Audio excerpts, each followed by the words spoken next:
नमस्कार दोस्तों, आज मैं डॉक्टर मनोज प्रति। आज हम करेंगे ग्रीवा पिच्चू के। जो हमारे पास एक पेशेंट है वो एंकाइलोजिंग स्पॉन्डिलाइटिस से पीड़ित है। तो एंकाइलोजिंग स्पॉन्डिलाइटिस में क्या है कि जितने भी स्पॉन्डस हैं वो फ्यूज होने लगते हैं धीरे धीरे। तो ऐसी कंडीशन में हमने क्या करना है कि इनका स्नेहन करेंगे।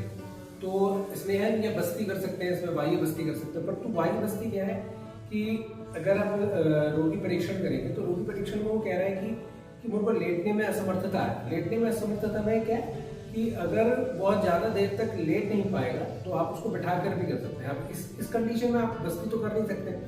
तो ऐसे में आपने ग्रीवा पिच्चू ये इस प्रकार से इसको करना। तो अगर आपके पास भी घर पे भी कोई रोगी है तो आप उसको यहाँ पे बुला के ट्रीटमेंट करा सकते हैं।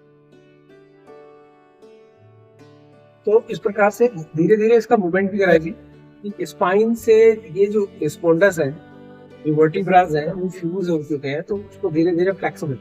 अब जो फ्यूज हो गए हैं तो उसके आसपास की मांसपेशियों में भी ऐठन है, ठीक है।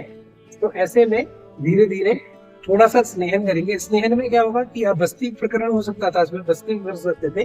बस्ती चिकित्सा इसलिए नहीं कर सकते क्योंकि अब स्थिति इनकी बैठने की है, लेटने में असमर्थता है। तो ऐसे में हम पिच्चू ही करेंगे कि ये पिच्चू में हमने क्या बूंद बूंद कर तेल को आच्छादित कर दिया पूरी पृष्ठ भाग पर और ग्रीवा भाग पर और स्कंद भाग। तो इस प्रकार से यह क्रिया संपन्न करेंगे धीरे धीरे। कम से कम 21 दिन तक यह क्रिया होगी लगातार।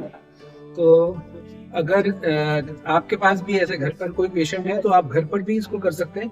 रुई बिछाकर आच्छादित, जो भी वात शावक तेल है, निर्गुंडी तेल है, बलाशुगंध आदि तेल है, नसों में अगर दिक्कत आ रही है तो बलाशुगंध आदि से कर सकते हैं। अगर दर्द है, शूल है, कष्ट है तो उसमें हम निर्गुंडी तेल का कर सकते हैं, महानारायण का कर सकते हैं, ठीक है।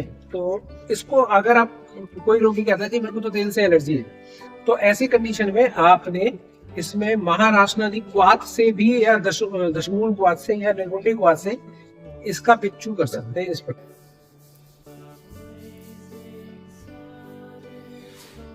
ऐसी कंडीशन में पिच्चू तो करेंगे। साथ में दोनों हाथों के जो मर्म स्थान है, मर्म स्थान में आपने जैसे ये क्षिप्र मर्म है, ठीक है, ये ऊपर मर्म है, पानी मर्म है, ऊर्वी मर्म है और ये लोहिताक्ष मर्म है। तो इनको भी उद्दीपित करना है यहाँ पर। साथ ही साथ जो क्लैविकल के ऊपर जो है ये आपका अंश मर्म है, इसको भी उद्दीपित करना है। साथ साथ फिर जो पीछे पृष्ठ भाग पर जो ये है स्कैपुला के पास, ये आपका अंश फलक, इसको भी उद्दीपित करना है। तो साथ ही साथ गर्दन के जो मर्म है, यहाँ पर ग्रीवा के जो मर्म पीछे ये क्रिकटिका मर्म है, इसको भी उद्दीपित करना है। तो इस प्रकार से पिच्चू के साथ साथ आपने मर्मों को भी उद्दीपित करना है, तभी जाके इनको जल्दी लाभ प्राप्त होगा।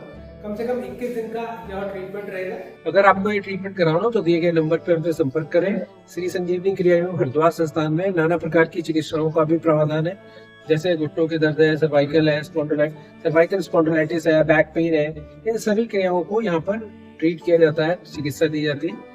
तो अगर आप आने से पहले यहाँ पर दिए गए नंबर पर संपर्क करें, अपनी बुकिंग कराएं और चिकित्सा का लाभ प्राप्त करें। धन्यवाद।